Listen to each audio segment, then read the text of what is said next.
everyone, it's Sarah here, and today we're going to be talking about copywriting for social media, selling with soul, and how to turn your stories into sales. In the previous videos, you should have learned where your audience is on social media, who your audience is, or who your ideal customer is. And now we're going to go over how to reach them in a way that's going to make them want to purchase what you're promoting. So why is storytelling important for your business? Humans are naturally hardwired to find a story in everything we see, whether it's through pictures or words or videos. We are inherently programmed to look for a deeper meaning that we can relate to because it helps us to find context and better understand the world around us. And nowhere is this more true than in today's social media landscape. Social media platforms are all about lifestyle and making personal connections. So every time you go to market yourself or market your business on social media, you're going to want to focus on that human element or emotional connection. Always remember that people connect with people. So you need to create a brand that is personal to you and resonates with your audience. And we do this through storytelling. So no matter how you choose to structure your story or which formula you want to use, you'll notice that in every storytelling post, there are 4 common elements that need to be included. Number 1 is the hook, and this is where you grab the reader's attention. We are all constantly inundated with content, updates from friends and family, travel photos, baby photos, whatever it is on our news feeds. And so what can you say that's going to make someone stop scrolling and actually read what it is that you have to tell them? Number 2, the human element, and this is probably one of the most important pieces, especially with social media, because we are using attraction marketing, which means we are building relationships with our audience so that they get to know, like, and trust us. And we do that through playing to their emotions, being authentic, and making sure that they can relate to us. Number 3 is value, and just ask yourself, why should they care?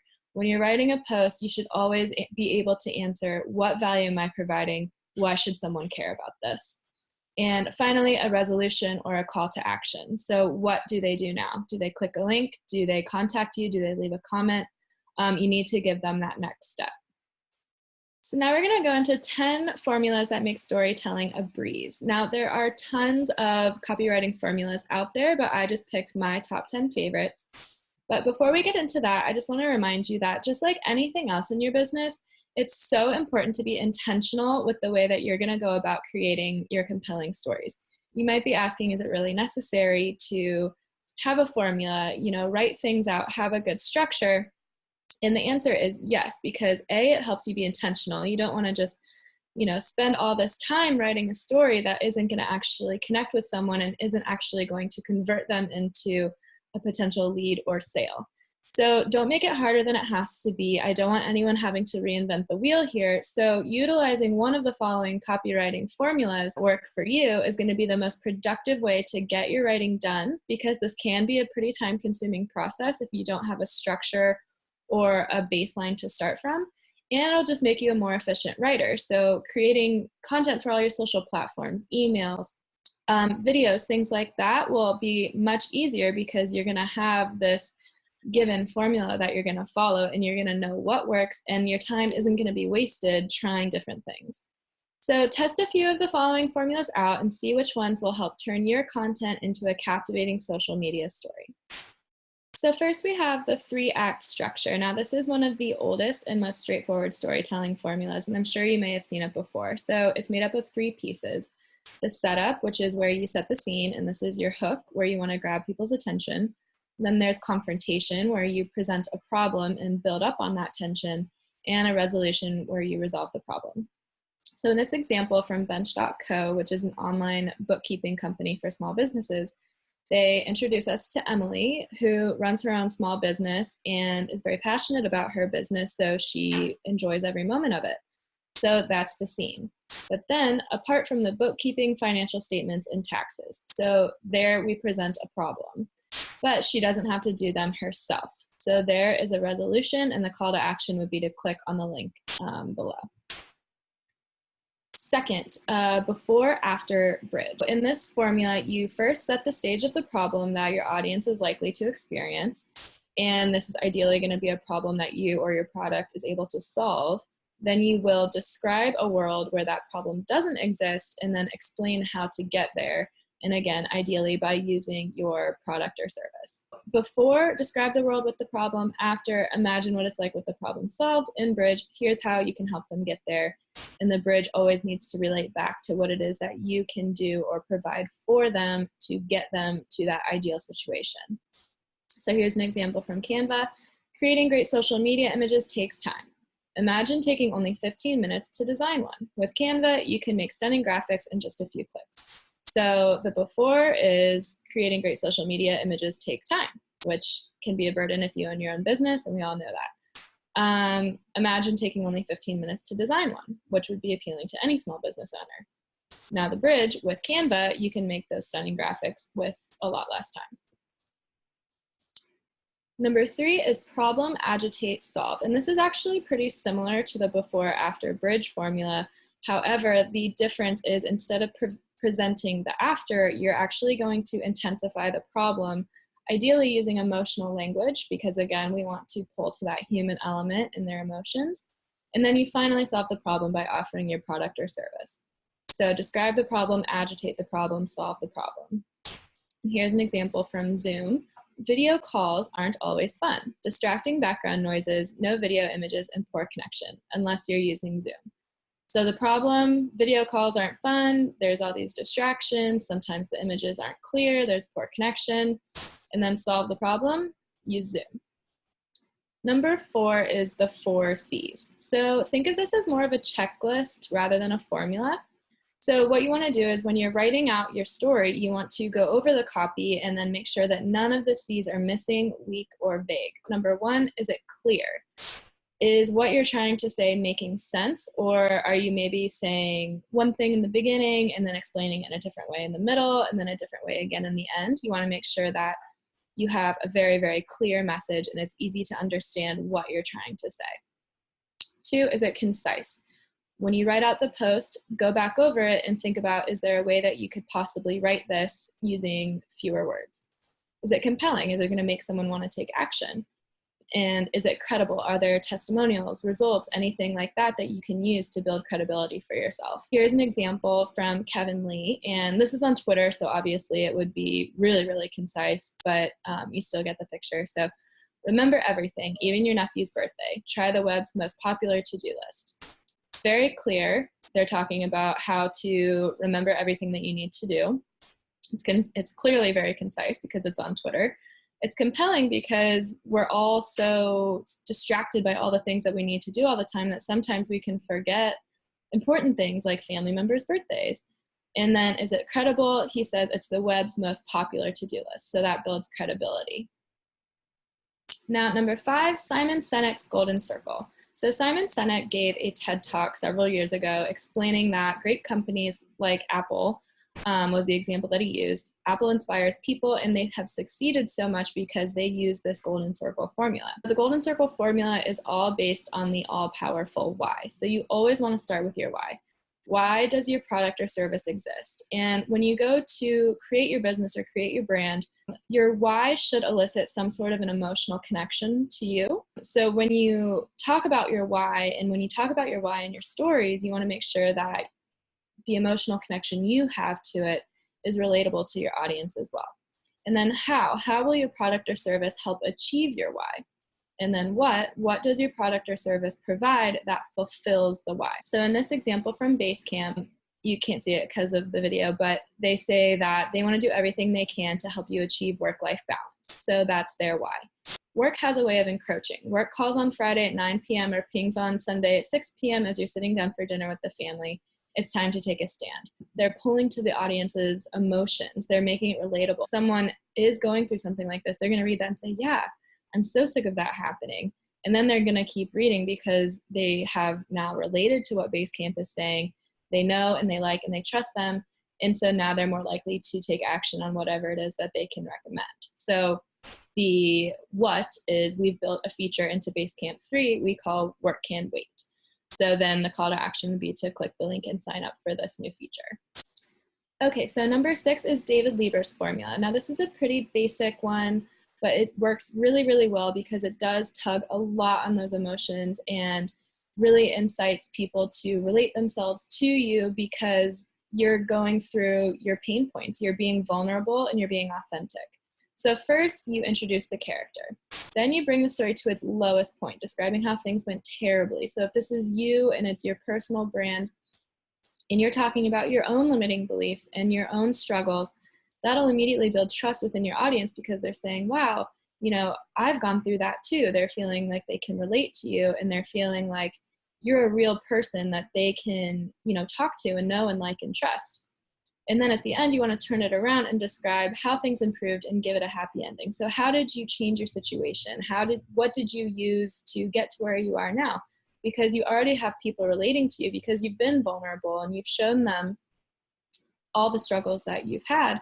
So now they can say, oh, well, if they turned it around, so can I.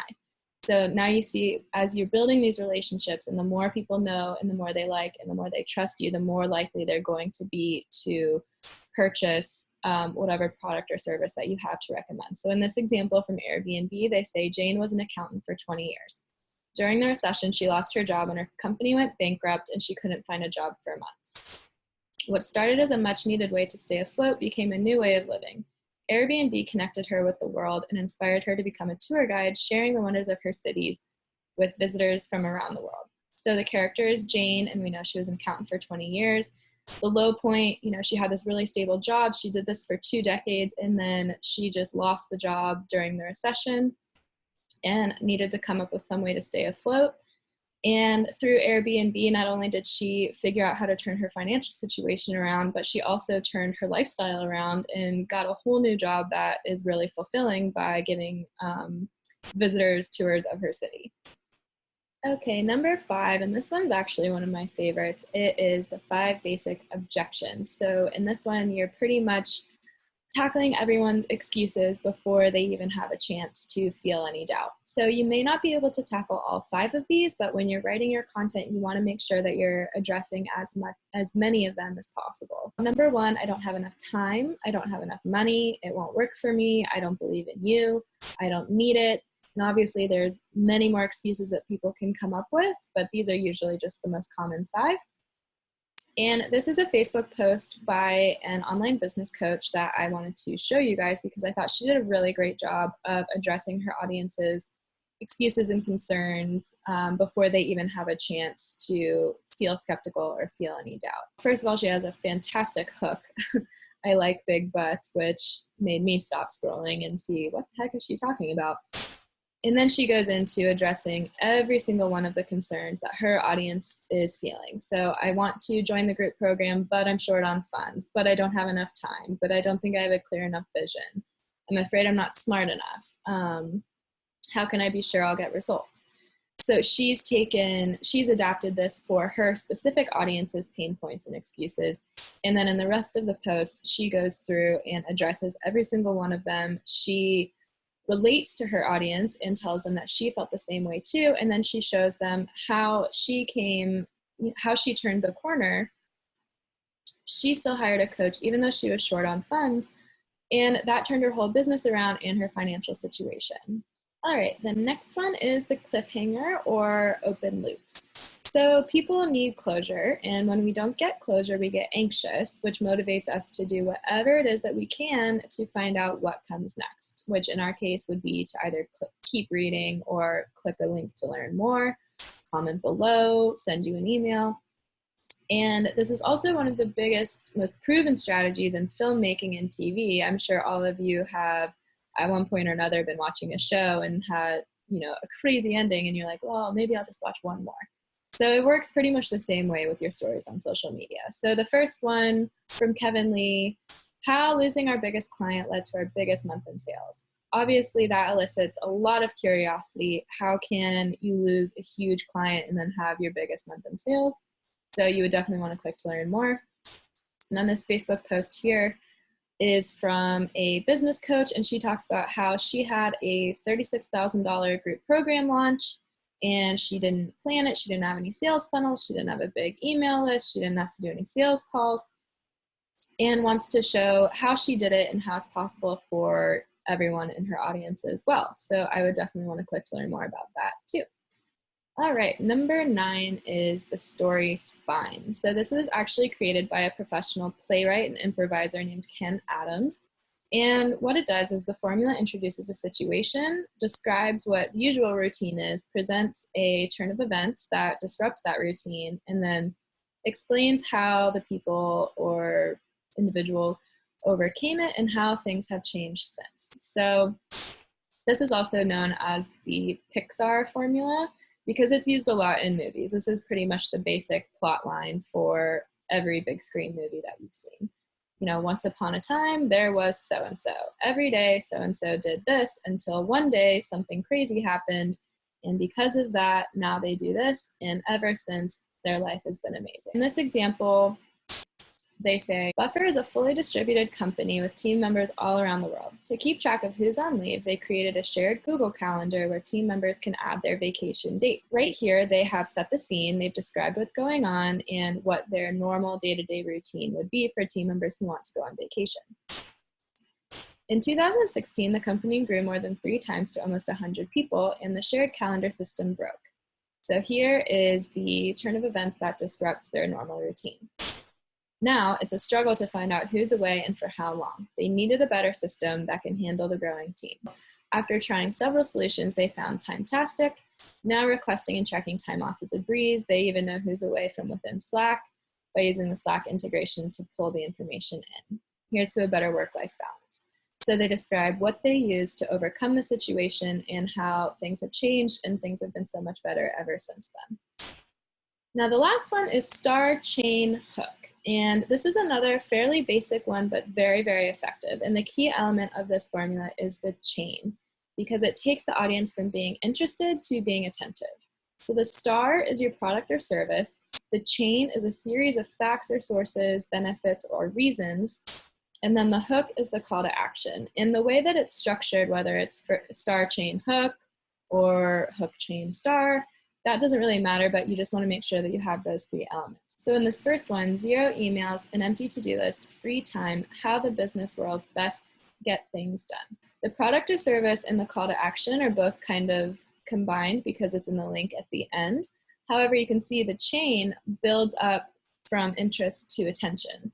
0 emails, an empty to-do list. You know, if you're really, really busy and feeling very scattered, you're going to really start to pay attention. Free time, yeah, that sounds great. And how the business world's best get things done, you want to be one of those people as well. And then in the second example, learn to code and build your own app in 30 days. 100 other students learning together, exclusive access to a private Slack channel, more than 4 hours of step-by-step video guides. Reserve your spot now. So the star is learn to code and build your own app in 30 days. That is a great hook, and it's definitely going to get people's attention. The chain is the 100 other students learning together, the exclusive access, 4 hours of step-by-step video guidelines, and then the call to action and another hook is reserve your spot now. In summary, what we just went over is how to sell with soul, which means how to use stories to build relationships with your audience that are meaningful and get them to know, like, and trust you, because this is all the basis behind attraction marketing. We also went over the 4 key elements for a good story: the hook, which is what grabs people's attention; the human element, which pulls to that emotional factor; value, why should people care; and a resolution, what's the call to action, how do they get there. And finally, don't make it harder than it has to be. I know it can be really daunting to go out and write all this copy, but with these proven formulas, it'll really give you a great structure and template to work from, and then you can find what works best for you. So I really hope you guys enjoyed this video, and I can't wait to see all of your amazing storytelling posts on social media soon. Bye, guys.